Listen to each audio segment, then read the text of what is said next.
शिव गुरु के चरणों में प्रणाम करती हूँ, माता पार्वती के चरणों में प्रणाम करती हूँ, सभी देवी देवताओं के चरणों में प्रणाम करती हूँ। मेरा प्रणाम स्वीकार। कोई भी कहानी देखिए सुना जाता है तो उसमें जरूर कोई न कोई रहस्य छुपा होता है। कोई कहानी रहस्य के बिना कोई कहानी नहीं है, सब रहस्य के बिना अधूरा है। तो एक बार की बात है कि एक मुसलमान था तो सब अपना तो मतलब त्योहार मनाता ही था, लेकिन हिंदुओं का भी त्योहार बहुत अच्छी तरह से मनाता था। बस एक बार शिवरात्रि पड़ा तो वो भूल गया था कि आज कोई त्योहार है, वो एकदम भूल गया था।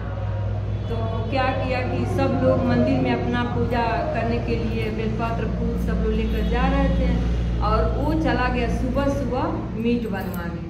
वो एकदम ध्यान से उसको उतर गया था कि कुछ है आज, लेकिन इतना जान रहा था कि पब्लिक का भीड़ क्यों है मंदिर पर।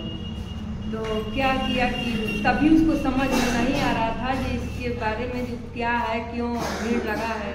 तो जब मीट लेकर आ रहा था तो पूछा कि भाई काहे इतना भीड़ भइल बा, कोनो बात बता। तो लोग बताए कि हाँ आज तुमको पता नहीं है किस जिले में रहते हो कि पता नहीं, आज महाशिवरात्रि है, शंकर जी का विवाह है आज तो सब लोग जानते हैं, बच्चा जानता है, आप नहीं जानते हैं। तो बोले नहीं, फिर भी उसकी आँख का पट्टी नहीं हट रहा है। तो जब वो सोचा मंदिर पास में आ गया, जब नज़दीक आ गया तो सोचा ओहो आज तो मेरे परम पूज्य शिव गुरु का आज इतना बड़ा त्योहार है, हम कैसे भूल गए।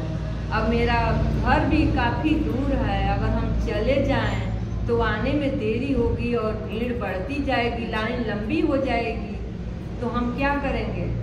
फिर सोचा ये जो लिए हैं पाप की गठरी, इसको भी तो हम लेके अंदर नहीं जा सकते। तो बोला कि अब शिव गुरु के ही हाथ में हम रख दे रहे हैं, सौंप दे रहे हैं कि अब उसका विचार वही करेंगे। 100 दिन की गलती एक दिन तो जरूर कोई माफ कर देता है। तो वो लाइन में खड़ा हो गया पूजा करने के लिए, सोचा कि घर जाएंगे तो विलम्ब होगा। तो लाइन में खड़ा हो गया और लाइन में जब खड़ा हो गया तो जब उसका नंबर आया तो सोचा कि पन्नी खोलेंगे तो सब लोग देखेंगे, अब पन्नी बंद है तो भगवान तो देख ही रहे हैं इसमें क्या है क्या नहीं है। अब तो उसका क्षमा और चाहे कुछ भी पाप दूर करेंगे वही, अब उनके सौंप दिए हैं। तो जब नंबर आया, जब वो ले आकर ऐसे ही पन्नी सही से चढ़ा दिया, कहा भगवान अब आप, हमारा इज्जत आपके हाथ में है, भोलेनाथ तो भोलेनाथ है।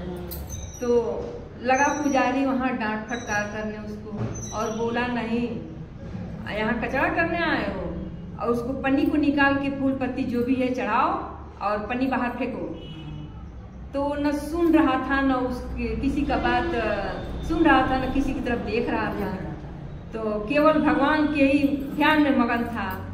तो बार बार डांट फटकार करने के पुजारी के, तो बोला कि ठीक है पुजारी जी आप गुस्सा न हो, हम उसको खोल दे रहे हैं। तो ज्यों ही खुला, जब पन्नी खोला तो तरह तरह के उसमें मिष्ठान, तरह तरह के फूल पत्ती सारा उसमें मतलब भर गया, और उसको लेकर हाथ में पुजारी भी चढ़ाया और वो मुसलमान का बेटा भी चढ़ाया और भगवान से प्रार्थना करने लगा, मस्तक पीट कर बोलने लगा, भगवान आज मेरी इज्जत कितनी बड़ी, पाप से बचा दिया है, सब लोगों के नज़र में मैं गिर जाता।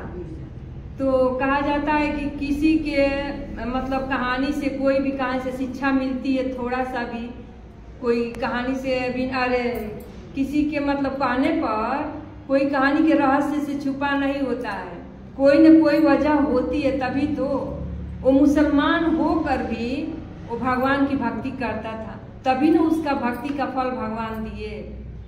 भगवान सबको दया करें। शिव गुरु के चरणों में प्रणाम, ऐसे ही दया सब पे बरसा रहे। हर